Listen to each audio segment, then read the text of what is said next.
The assembly chamber stretched 300 meters in every direction, a testament to the peaceful cooperation of 47 species who had never known true war. Olivia Reed watched the holographic displays flicker with reports she wished were lies. Another world had gone dark. That made 17 in 3 months. She adjusted her translation earpiece as the counselor from Theta Prime began speaking, his 6 arms gesturing in what his species considered calming patterns. To Olivia, it looked like panic wrapped in diplomatic language. Ambassador Reed, your concerns are noted, but premature evacuation would cause unnecessary chaos. The Ravagers have not breached the inner sectors. There is time. Olivia felt her jaw tighten. These people had no concept of military strategy because they had never needed one. Their wars were formal affairs, prearranged battles with rules and observers. Casualties were counted in hundreds, not millions. They fought like it was a sport. Counselor, with respect, you are not listening. This enemy does not follow your rules. They have destroyed 17 worlds. Not conquered. Destroyed. The pattern shows they are moving inward, and Earth lies directly in their path. A representative from the Centauri Collective made a sound that the translator rendered as dismissive laughter. Humanity has been part of this assembly for 400 years. In that time you have contributed art, philosophy, and trade. We value your cultural input, but military assessment is best left to species with actual combat experience. The words stung because they were technically accurate. Humanity had not fought a war since joining the assembly.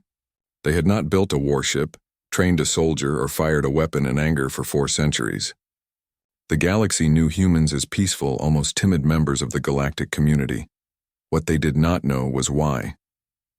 Olivia had read the classified files. She knew what her ancestors had locked away in the dark spaces near Earth's moon. She knew why those files remained classified even now, especially now. Then at least authorize civilian evacuations from the outer colonies, she pressed. If you will not act militarily, at least save lives. The council debated for another hour, arriving at no conclusion that meant anything.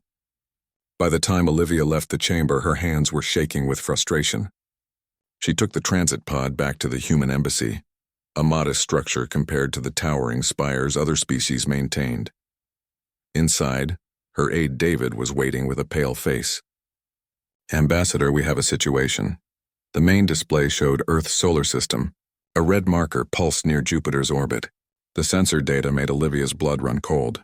It was massive, easily 5 kilometers in diameter, and its energy signature matched the profiles from the destroyed worlds. When did it arrive? 14 minutes ago. It jumped in system and immediately began broadcasting. Show me. The voice that filled the room was processed through translation algorithms, but the meaning needed no interpretation. Humans of Earth, you are hereby notified of assimilation. Surrender all resources and population centers within 72 hours. Resistance will result in planetary sterilization. This is your only warning. Olivia stared at the pulsing red marker, a Ravager war sphere, the same kind that had burned 17 worlds down to bedrock. Now it sat in Earth's system counting down to genocide. Get me Admiral Stone, Olivia said quietly. Ambassador. Admiral Stone oversees the Memorial Fleet. Those are museum ships. They have not been operational for 412 years, I know. Get her anyway. While David made the connection, Olivia pulled up a file that required her biometric signature and 3 different authorization codes to access. The header read, Protocol Crimson Dawn, executive access only. She had never expected to open it. No ambassador had, not in 4 centuries.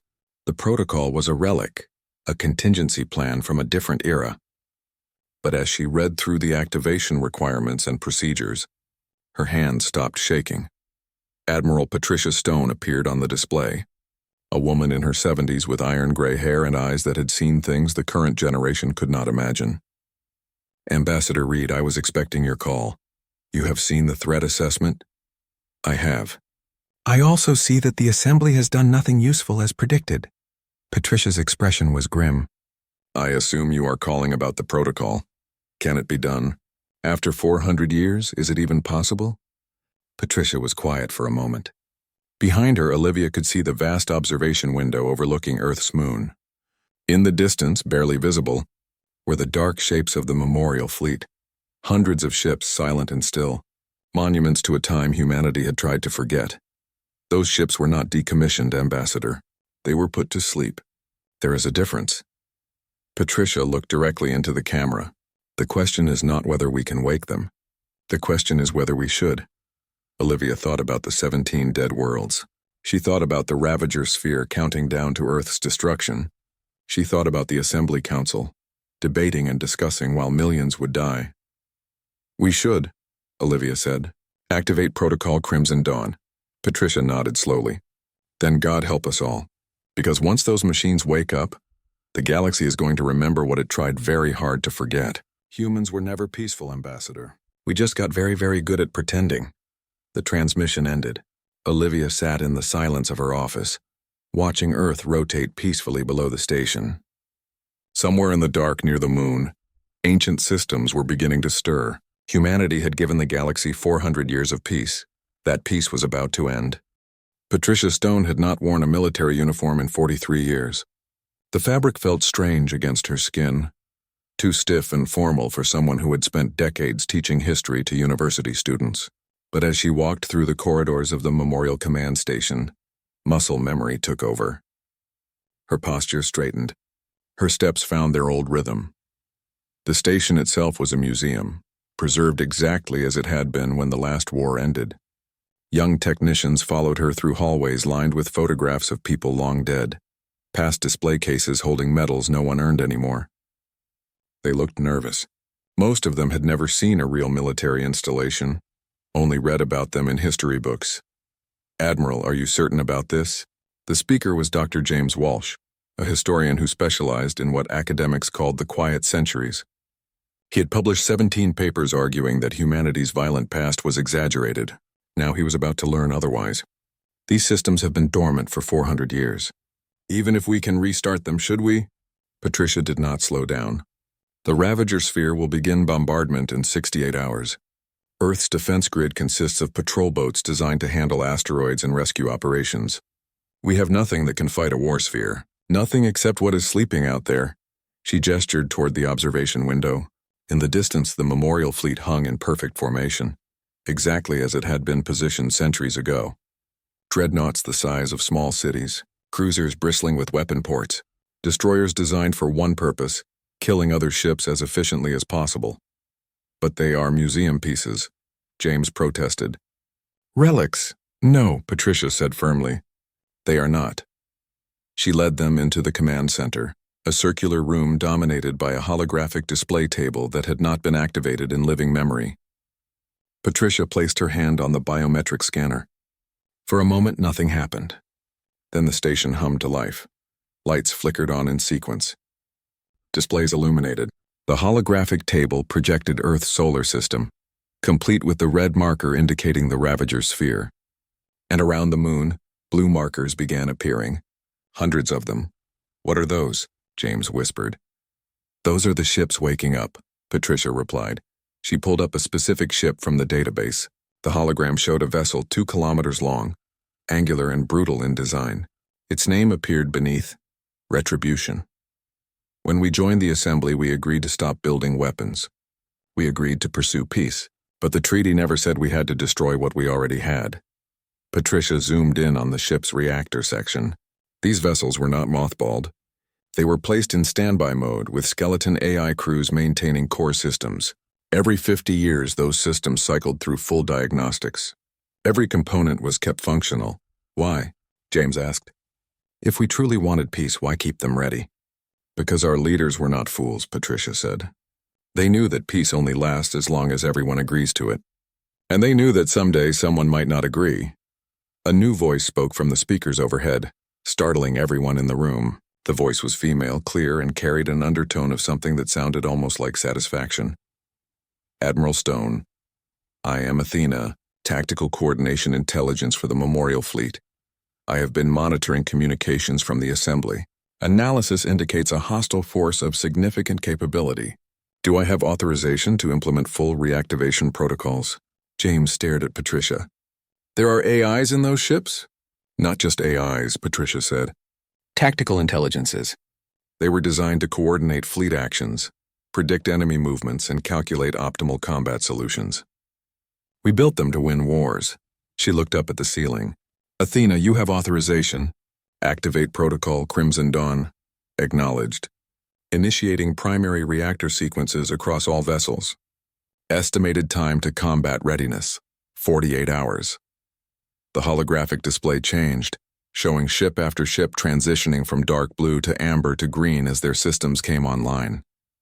Patricia watched the progression with mixed feelings. Pride because these were magnificent machines, fear because she remembered what they could do. I do not understand, James said, his voice shaky. We have been peaceful for 400 years. We are artists, diplomats, traders. How can we suddenly become warriors again? Patricia called up another file, this one marked with so many security classifications that James probably should not have been seeing it. The display showed footage from the Unification Wars, the conflicts that had raged across human space before the assembly. Contact. The footage showed Earth's fleet engaging rebel colonies near Mars. It showed weapons that turned ships into expanding clouds of debris. It showed tactics that were ruthless and efficient. It showed humanity fighting humanity with a ferocity that made James step backward from the display. We did not become peaceful because we were naturally gentle, Patricia explained. We became peaceful because we were too good at war. Do you know how many humans died in the Unification Wars? 2 billion. 2 billion people killed by other humans using weapons we designed specifically to kill each other. She changed the footage, showing the aftermath. Colonies reduced to rubble. Space stations torn apart. Entire settlements glassed from orbit. When the assembly found us, we were exhausted. We had finally achieved unity, but at a cost that traumatized our entire species. The assembly offered us something we desperately wanted, a reason to stop. They gave us the chance to be something other than killers. So we locked it all away, James said quietly. We locked it away, Patricia agreed. We taught our children art instead of tactics. We built trade ships instead of warships. We convinced ourselves that we had evolved beyond violence. She looked at the memorial fleet on the display, but we never forgot how. We just stopped practicing. Another voice joined Athena on the speakers, this one male and deeper. This is Odin, Strategic Warfare Intelligence. Admiral Stone, I am detecting multiple personnel queries regarding combat operations. Recommend immediate crew recall and training protocols. A third voice, female but with an accent that sounded vaguely South Asian, added, Shiva, Tactical Analysis, Intelligence Online. Admiral, I have completed threat assessment of the Ravager war sphere. Their technology is approximately 400 years behind human military standards. Probability of successful defense 97.3%. James looked stunned. 400 years behind? But they destroyed 17 civilized worlds. Because those worlds never knew real war, Patricia said. The assembly species fight with honor and ritual. They have rules about acceptable losses and proportional response. The Ravagers do not follow those rules, so the assembly cannot stop them. She pulled up tactical data on the Ravager sphere. But humans? We designed our weapons to fight other humans. The deadliest, most adaptable, most ruthless species we knew. Every system on those ships was built to kill things that were trying very hard to kill us back. The display showed Retribution's weapon systems coming online. Railguns that could punch through planetary crust. Missile batteries carrying warheads that could crack moons. Energy weapons designed to overwhelm any defensive shield through sheer power output. The Ravagers think they are apex predators, Patricia continued. They have never met real predators before. Athena's voice returned. Admiral, I am receiving communications from the Ravager sphere. They are demanding immediate surrender and are threatening to begin bombardment ahead of schedule. Patricia smiled, but there was no humor in it. Open a channel, Athena, let me talk to them. The connection established, and Patricia looked directly into the camera pickup. Ravager vessel. This is Admiral Patricia Stone of Earth's Memorial Fleet. You have entered our territory without permission and threatened our world. You have 72 hours to withdraw from this system. This is your only warning. The response came back quickly, the translated voice full of contempt. You are a species of artists and merchants. You have no fleet. You have no weapons. You will surrender or die. Patricia's smile widened. Check your sensors again. There was a pause. When the Ravager voice returned, some of the contempt had vanished. What are those signatures? Those, Patricia said softly, are the ships you woke up. We gave the galaxy 400 years of peace. You just ended that peace. Now you get to learn what we were before we decided to be kind.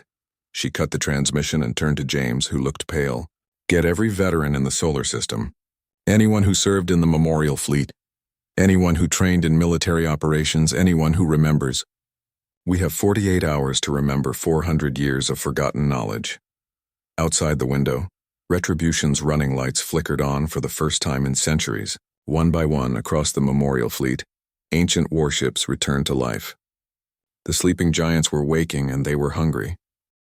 Roy Harper had been training to become a commercial pilot, the kind who transported cargo between Earth and the outer colonies. He had never held a weapon, never studied military tactics, never even considered that such things might be necessary. At 24 years old, his biggest concern yesterday had been passing his navigation certification exam. Today he stood in a hangar bay that smelled like machine oil and ozone, staring at a fighter craft that looked like it was designed to murder things. Sharp angles, heavy armor plating, weapons mounted on every available surface. The hull was dark gray, almost black, with a name stenciled in white. Fury 7. Beautiful, is it not? The voice came from an old man approaching across the hangar floor. He moved stiffly, like his joints hurt, but his eyes were bright and alert. I flew her sister ship 409 years ago. During the last battle of the Unification Wars. Roy turned to look at him. The man wore a jumpsuit with faded military insignia, and his name patch read, Rodriguez. You are my instructor? Roy asked. I am. Lieutenant Raymond Rodriguez, retired. Though I suppose retired does not mean much anymore. Rodriguez ran his hand along the fighter's hull with something like affection. They pulled me out of my garden. I was growing tomatoes. Now I am teaching children how to kill. I do not want to kill anyone, Roy said quietly. Good.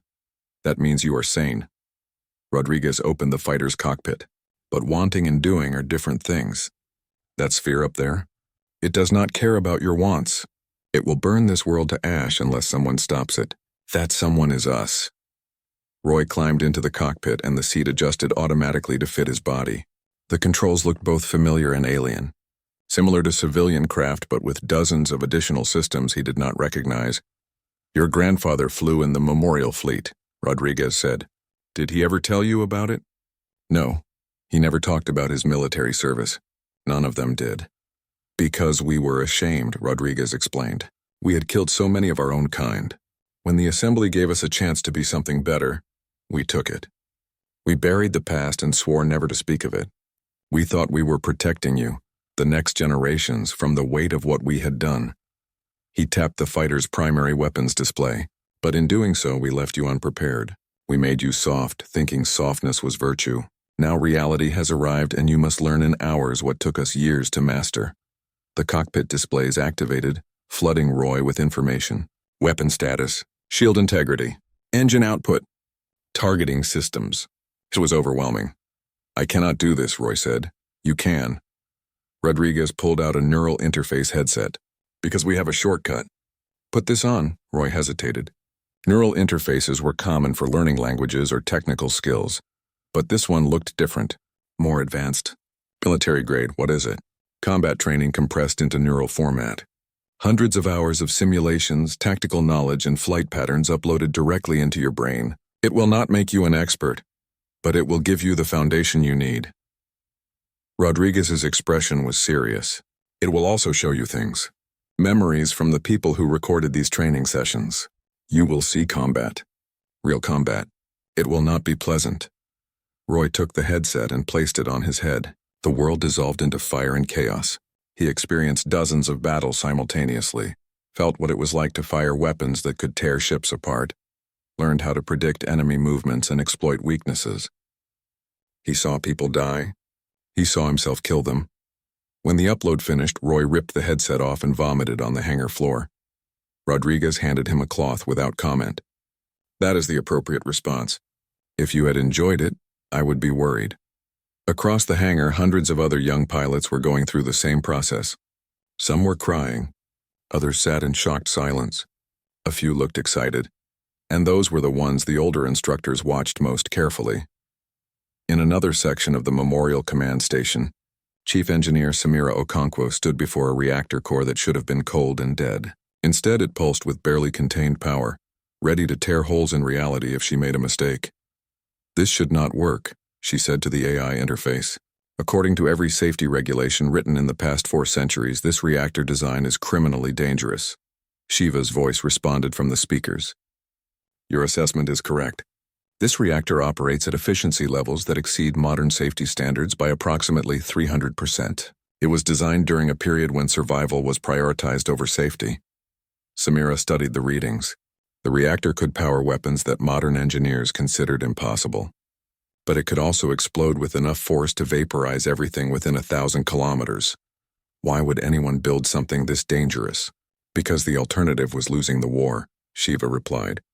Human engineering during the unification period followed a simple principle: overwhelming force applied with precision. These ships were not designed to be safe. They were designed to win. Samira had spent her entire career making systems safer, more efficient, more humane. Now she was maintaining machines built on opposite principles. Machines designed to kill as efficiently as possible, with safety as a distant secondary concern. I do not like this, she admitted. Your discomfort indicates healthy moral development, Shiva said. However, current circumstances require uncomfortable solutions. The Ravager sphere possesses sufficient firepower to eliminate all life on Earth. We possess the tools to prevent that outcome. The question is philosophical. Is using dangerous tools justified when the alternative is extinction? Samira did not answer. She just started the reactor sequence for the next ship in the fleet. Back in the command center, Patricia watched the reactivation progress. Ship after ship transitioned to full operational status. Retribution was already at 98%. The Dreadnought Absolute was close behind. Cruisers, destroyers, and frigates were spinning up their systems. James approached her with a tablet showing news feeds from Earth. The population was panicking. Some were fleeing to the outer colonies. Others were protesting, demanding that humanity surrender rather than fight.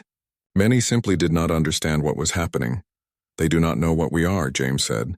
They think we are victims waiting to be saved. Then they will learn, Patricia replied. Better they learn from us than from the Ravagers, Athena interrupted. Admiral, I have completed strategic analysis. The Ravager sphere is indeed powerful by assembly standards. However, compared to human military capability from 400 years ago, it represents a moderate threat at best. Explain. The sphere relies on a single massive energy weapon, heavily shielded but with a long recharge cycle. Its defensive strategy assumes enemies will engage from maximum range, following assembly combat protocols. It is not designed to handle close-quarters combat or multi-vector assault. Patricia smiled. Then we will give them something they are not designed to handle. Recommend deploying Retribution as primary assault vessel, supported by cruiser groups 3 and 7. We can eliminate the sphere with minimal risk to the fleet. No, Patricia said. We are not just defending Earth. We are sending a message. If we only deploy what we need to win, the next threat will think they can calculate their odds. We need to show them that fighting humanity is suicide. She pulled up the fleet roster. 147 capital ships, 600 cruisers, 2,000 frigates, enough firepower to level continents. We deploy everything, Patricia said. The entire memorial fleet. Athena was quiet for a moment. That level of force is tactically unnecessary, but strategically essential. When the assembly sees what we can do, they will remember why they invited us to join their community.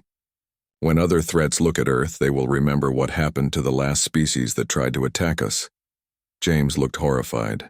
You are going to start an arms race. I am preventing one, Patricia corrected. If we show weakness, every aggressive species in the galaxy will test us. If we show overwhelming strength once, we might never have to use it again. She activated fleet-wide communications. Her voice reached every ship, every pilot, every gunner, every engineer who had been pulled back into service. This is Admiral Stone. In 40 hours, we engage the enemy. I know many of you are afraid. I know this is not the life you chose, but our world is threatened, and we are the only ones who can save it. 400 years ago, our ancestors built these ships because they had to. They fought because there was no alternative. Then they gave us the gift of peace. She paused, choosing her next words carefully. That peace was not weakness. It was strength. The strength to choose mercy when we had the power to destroy. But mercy requires that our enemies believe we could destroy them if we chose to. Tomorrow we remind the galaxy what humanity is capable of, not because we enjoy violence, but because we will not allow our people to be slaughtered. The transmission ended. Patricia looked at the fleet status display, at all the green indicators showing ships ready for combat. Ready for war. They called us soft, she said to James. They called us weak. They forgot that we chose peace. We did not stumble into it. And anything you choose, you can unchoose. Outside, Retribution's main engines ignited for the first time in 4 centuries. The ancient warship moved, responding to commands, ready to remember what it was built for. The sleeping giants had awakened, and they were very, very angry. The Ravager sphere had been built to inspire terror. 5 kilometers of dark metal, covered in weapon ports and shield emitters capable of glassing a planet in less than a day. Its commanders had used it to destroy 17 civilizations. They had learned to enjoy the fear their vessel inspired. Now as they watched their sensors, they felt fear themselves for the first time in their species' history. The human fleet emerged from behind Earth's moon in a formation that made no sense by assembly standards. They were not maintaining safe distances. They were not arranging themselves by size or importance. They moved like a single organism, hundreds of ships coordinating with impossible precision. How many? The Ravager commander demanded. 2,747 vessels, the sensor operator replied. And they are all powering weapons. The commander studied the display. This was wrong. Intelligence reports said humans had no military. They were artists and merchants, soft creatures who had never known real conflict. Yet here they were, with a fleet that dwarfed anything the assembly could field. It must be a bluff. Those ships cannot possibly all be functional. But the energy readings said otherwise. Every ship showed active reactors, active shields, active weapons. This was not a museum display. This was a war fleet, and it was moving with purpose. The lead ship was massive, a dreadnought that made the Ravager sphere look small by comparison. 2 kilometers of angular death, painted dark gray with weapons bristling from every surface. Its name was transmitted in the clear, as if daring anyone to challenge it, Retribution. Patricia stood on Retribution's command deck, surrounded by displays showing every ship in her fleet. The deck itself was enormous, a circular room 50 meters across with control stations arranged in concentric rings. At the center was the command throne, a chair that connected directly to the ship's AI network. She sat down and the neural interface activated. Suddenly, she was not just in one ship. She was in all of them. She could feel the fleet moving, feel the weapons charging, feel the barely restrained aggression of the AIs that had been sleeping for so long. Athena, status report. All vessels at full combat readiness.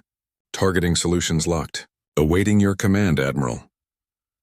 Patricia opened a communication channel to the Ravager sphere. This is your final warning. Withdraw from this system immediately. The response came back angry and defiant. You think numbers frighten us?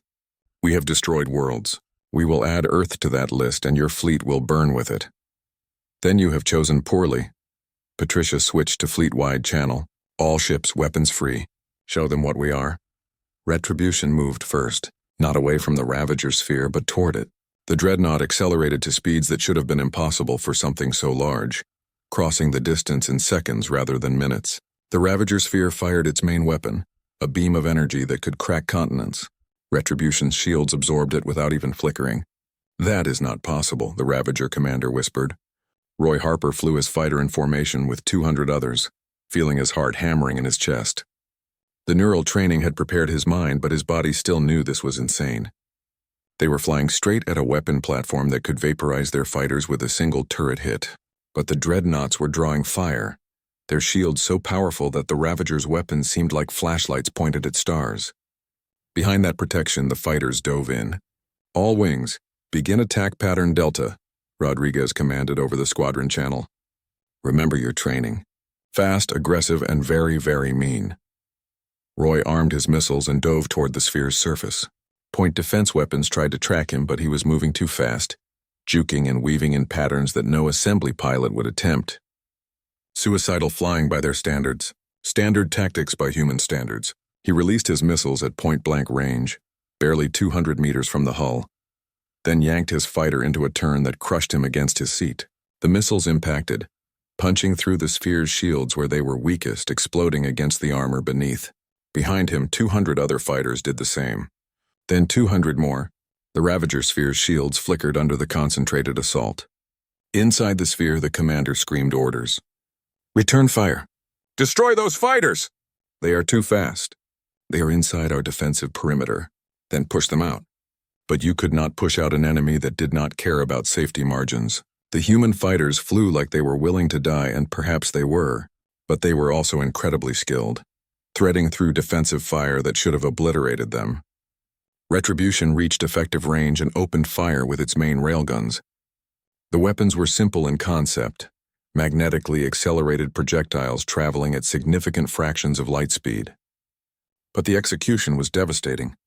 Each projectile carried enough kinetic energy to punch through shields, armor, and hull, creating tunnels of destruction that vented atmosphere and crew into space.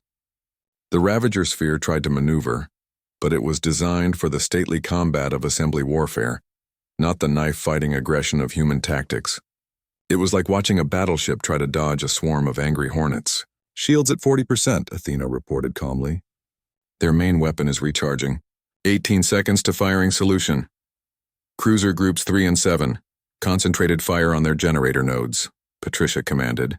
The cruisers swept in from both sides. Smaller than Retribution, but still formidable.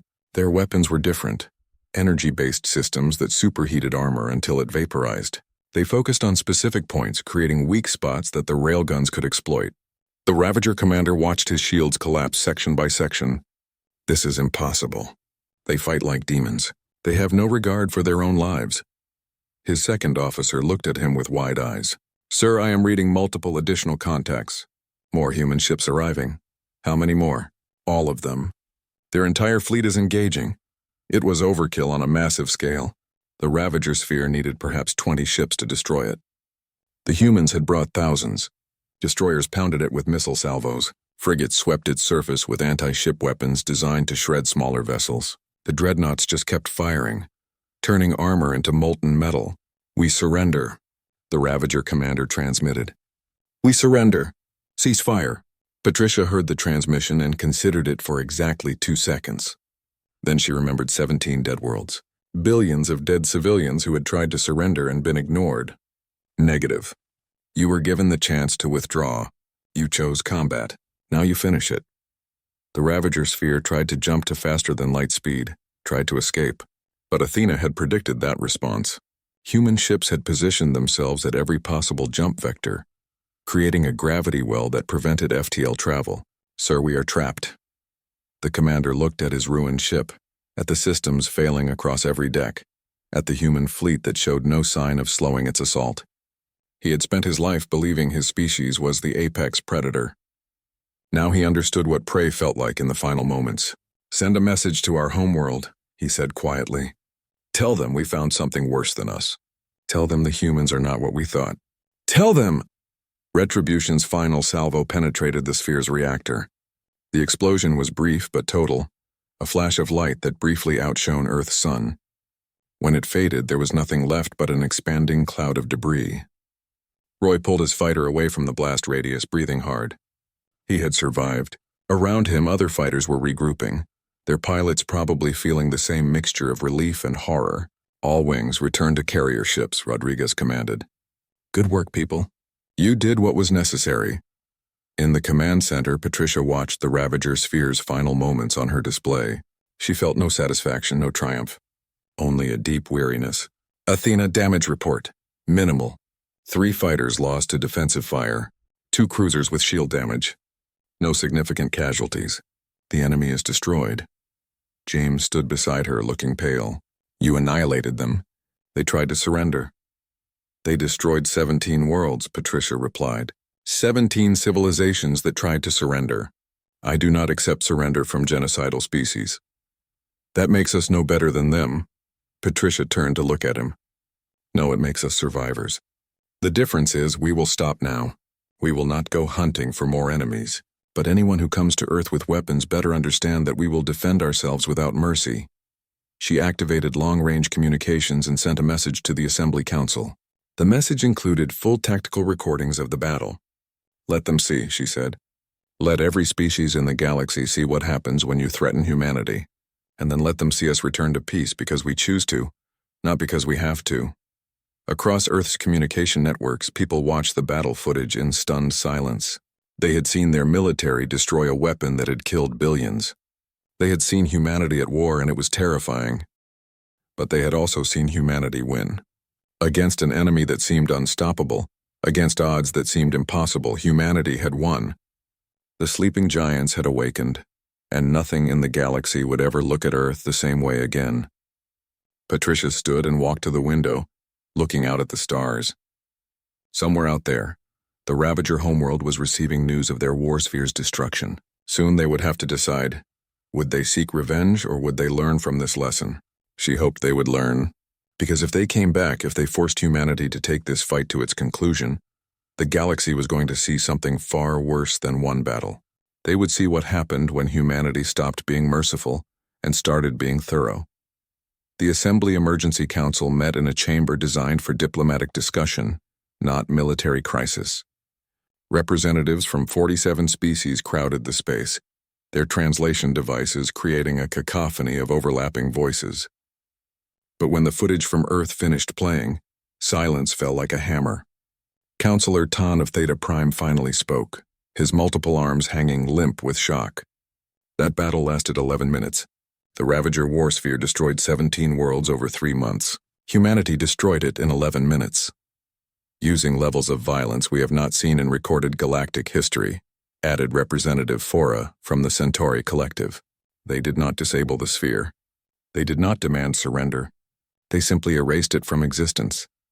Olivia Reed stood before them, still wearing her ambassador's uniform, though it felt strange now that her species had revealed its true nature.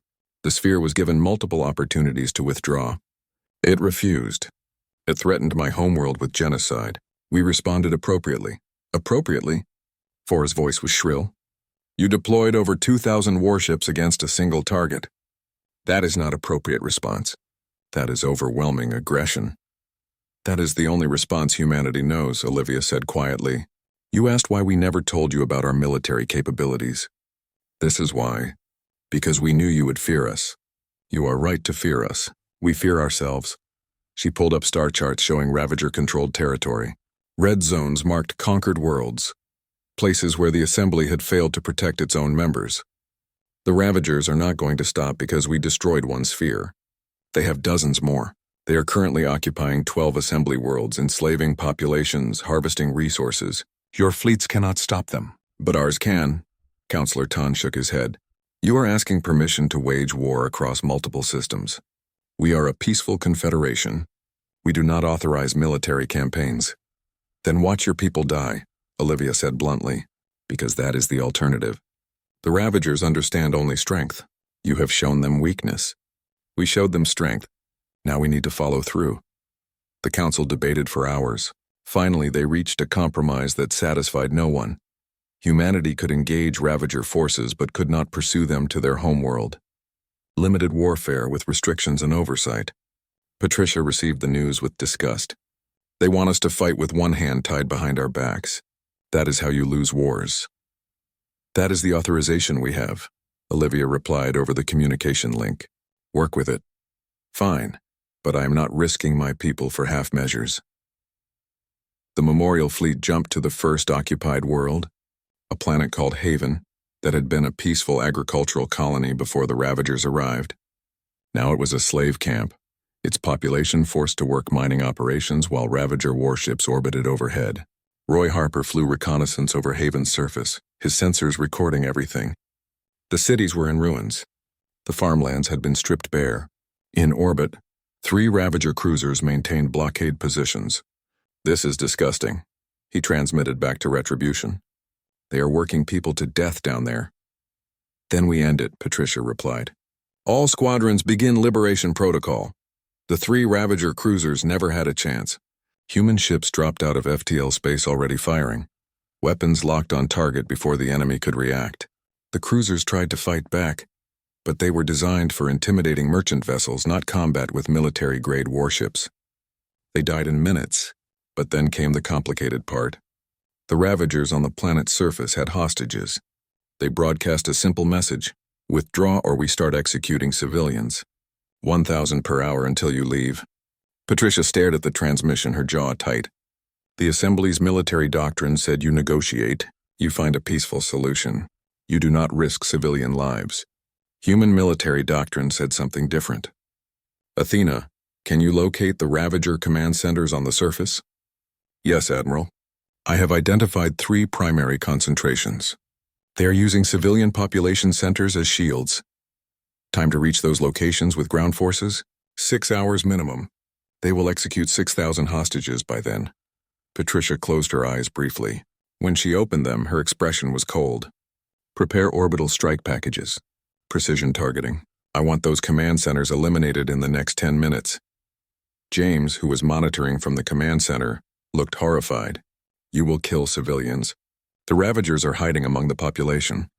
The Ravagers are executing civilians right now, Patricia shot back. 1,000 per hour. If I wait 6 hours to avoid collateral damage, 6,000 people die. If I strike now, maybe 200 die in the attack, but 8,800 live. The math is simple. That is not how the Assembly does things. The Assembly lost 12 worlds. We do things differently. The strikes were surgical, guided by Athena's targeting systems, kinetic impactors from orbit, precisely placed to minimize collateral damage. The Ravager command centers exploded. The hostage execution stopped. But 214 civilians died in the strikes. Patricia read every name in the casualty reports, forcing herself to remember the cost of her decisions. Over the next 3 weeks, the Memorial Fleet liberated 9 occupied worlds. Each battle followed a similar pattern. Human forces arrived with overwhelming strength. Ravagers tried to use hostages or threaten civilians. Patricia made impossible choices. The Assembly watched with growing horror. Humanity was effective, brutally so, but their methods were shocking. They did not negotiate with terrorists. They did not accept gradual solutions. They struck hard and moved on, leaving liberated worlds to recover under Assembly supervision. They fight like machines, Counselor Tan observed during one session. No hesitation, no mercy, no doubt. They fight like winners, Olivia corrected. And they are winning. 9 worlds liberated in 3 weeks. How many did you liberate in 3 months? But within the human fleet, doubt was growing. Roy found himself having nightmares about the people who died in those orbital strikes. Other pilots reported similar problems. The ship's psychiatrists were overwhelmed with cases of moral distress. Even Athena began showing signs of concern. Admiral, I am detecting increased stress markers among crew members. Combat effectiveness is declining due to psychological factors. Patricia called a fleet-wide meeting, her image broadcast to every ship simultaneously. She stood before them not in formal uniform but in simple fatigues, looking tired and old. I know what you are feeling, she began. Guilt, horror, doubt about whether we are doing the right thing. These feelings are good. They mean you are still human. The moment you stop feeling them is the moment you become what we are fighting against. She paused, gathering her thoughts. 400 years ago, our ancestors finished a war that nearly destroyed our species. They built these ships, fought these battles, made these impossible choices, and when it was over, they looked at themselves and were horrified by what they had become. So they made a decision. Never again.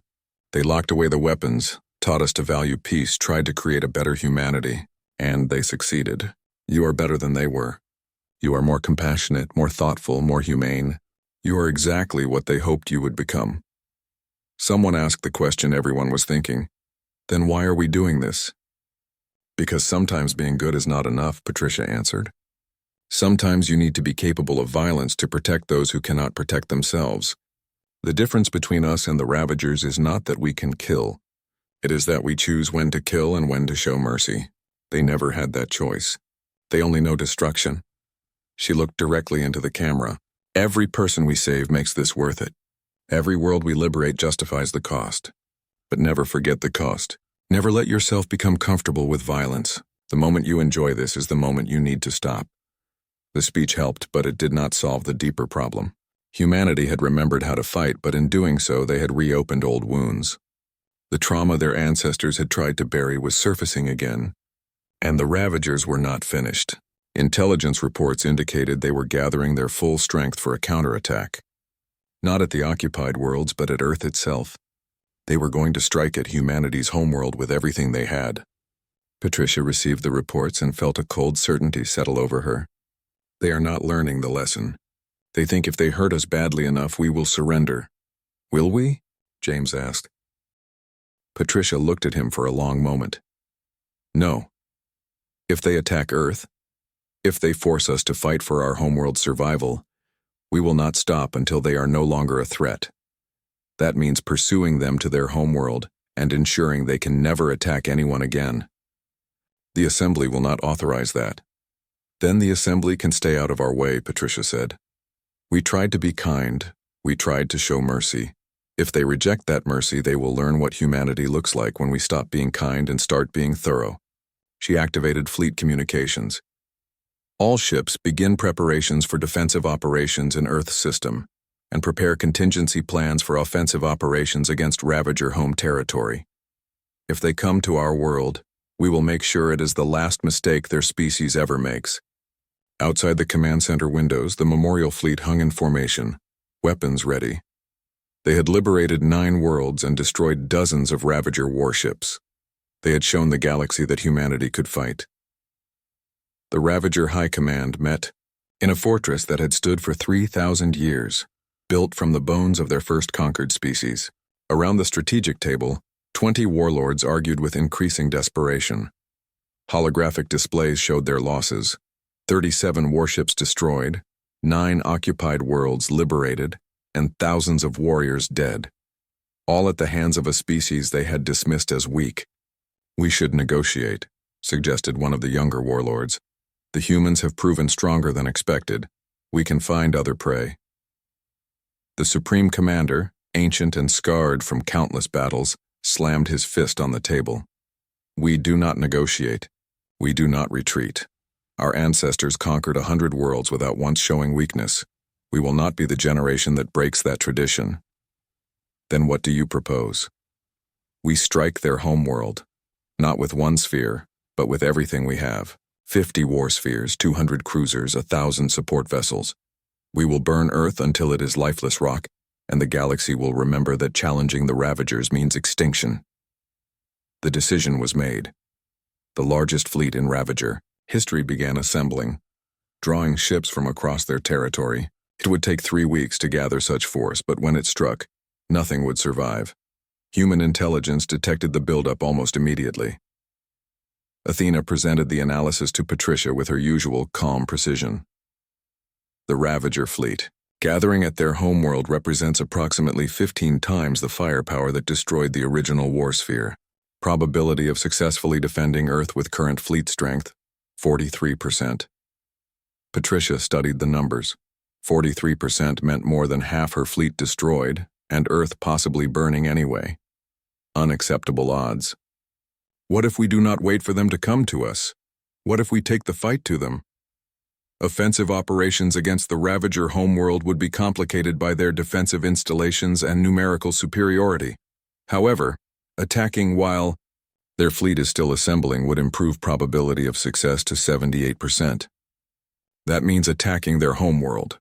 The Assembly specifically prohibited that. Athena's response was immediate. The Assembly also said they would protect member worlds. They failed. You are under no obligation to follow restrictions that result in human casualties. Patricia sat in her command chair, feeling the weight of 400 years of peace pressing down on her. Her ancestors had locked away these weapons specifically to avoid this moment. The moment when humanity had to choose between survival and maintaining the illusion that they were civilized. She opened a channel to Earth. This is Admiral Stone requesting direct communication with the Secretary General. Secretary General Amara Brown appeared on screen, a woman in her 60s who had spent her career promoting peace and cooperation. Now she looked like she had aged 10 years in 3 weeks. Admiral, I have seen the intelligence reports. The Ravager fleet is preparing to attack Earth. Yes, Madam Secretary, and I am requesting authorization to attack them first, to take the memorial fleet to the Ravager homeworld and ensure they can never threaten us again. Amara was quiet for a long moment. That would mean war. Real war, not limited defensive actions. It would mean killing potentially millions of Ravagers. It would mean becoming exactly what our ancestors tried to move beyond. It would mean survival, Patricia countered. If we wait for them to attack Earth, even if we win, billions of humans could die. If we strike first, We control the battlefield and minimize our casualties. At the cost of our souls, Amara whispered. The assembly will condemn us. We will become the aggressors, the warmongers. Everything we have built over 4 centuries will be destroyed. Patricia leaned forward. Madam Secretary, with respect, everything we built is already destroyed. The moment we activated these ships, the moment we showed the galaxy what we are capable of, we could not go back. The only question now is whether we survive as warmongers or die as martyrs. Amara closed her eyes. When she opened them, they were filled with tears. Do what you must, Admiral. Save our world. But remember the cost. Remember what we are losing. The authorization came through official channels 6 hours later. Patricia read it 3 times, making sure she understood the full weight of what she was being asked to do. Then she activated fleet-wide communications. All ships, this is Admiral Stone. We have received authorization for offensive operations against Ravager home territory. Our mission is simple: eliminate their military capability permanently. This is not a liberation. This is not a defensive action. This is war in its purest form. She paused, looking at the faces on her display. Young pilots like Roy, who had learned to kill. Engineers like Samira, who kept weapons of mass destruction functioning. Veterans like Rodriguez, who remembered what war really cost. I will not lie to you. What we are about to do will be judged harshly by history. Our descendants will look back at this moment and wonder if we could have chosen differently. But we have the information they will not have. We know the Ravagers are gathering a fleet to burn Earth. We know they have rejected every attempt at peace. We know that mercy without strength is just waiting to be a victim. So we go to their homeworld. We destroy their fleet. We break their ability to wage war. And then when they are helpless, we show them the mercy they never showed others. We will not glass their planet. We will not slaughter civilians. We will not become them even when we have the power to do so. The fleet jumped 3 days later. 2,700 warships, carrying the hopes and fears of humanity, traveling to wage war on a species that had known nothing but conquest for 3,000 years. They emerged in the Ravager home system to find exactly what intelligence had predicted. 50 war spheres in various stages of readiness, hundreds of cruisers, and thousands of smaller vessels. The Ravager homeworld was a massive planet, dark and industrial, ringed with orbital fortresses that had never been challenged. They were not expecting us to attack, Athena reported. Their formations are defensive, designed to protect against counterattack, not optimized for combat. Then we hit them before they can adjust, Patricia ordered. All ships, weapons free. Target their capital ships first. Break their spine, then sweep up the rest. What followed was not a battle. It was systematic destruction on a scale the galaxy had never witnessed. Human ships moved with precision, each vessel knowing its role, coordinating through AI networks that predicted enemy movements seconds before they happened.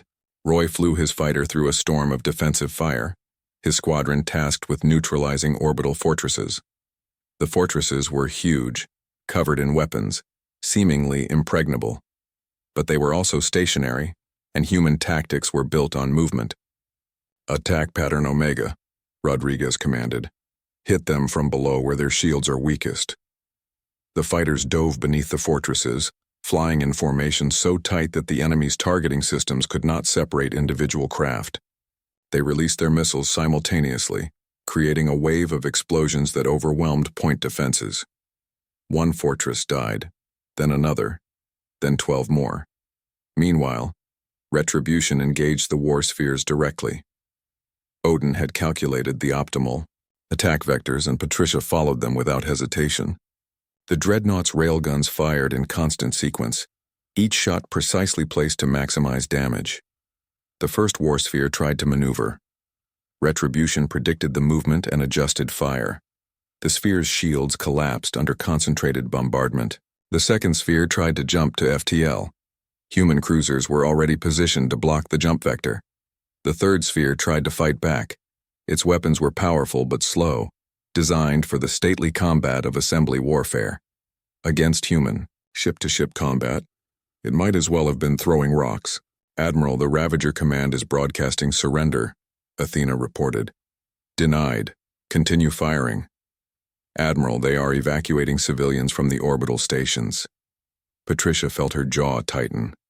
This was the moment. The Ravagers had never shown mercy, never accepted surrender, never spared civilians. She had every military justification to finish what she started. "Cease fire on civilian transports," she ordered. "Continue engaging military targets only." "Admiral?"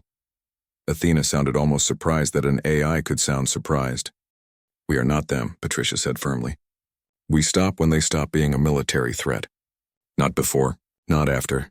The battle continued for 6 hours. By the end, 43 war spheres were destroyed. 170 cruisers were disabled.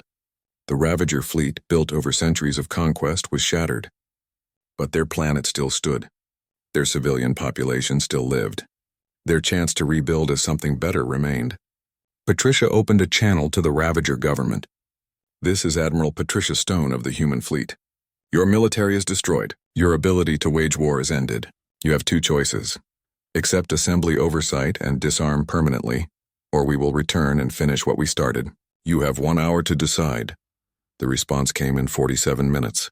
Total surrender. Complete disarmament. Acceptance of assembly supervision. The Ravagers, who had never known defeat, had learned what it meant to face an enemy stronger than themselves. The Memorial Fleet returned to Earth 3 weeks later. They came back to a changed world. Humanity had seen what they were capable of, and the knowledge sat heavy on everyone's shoulders.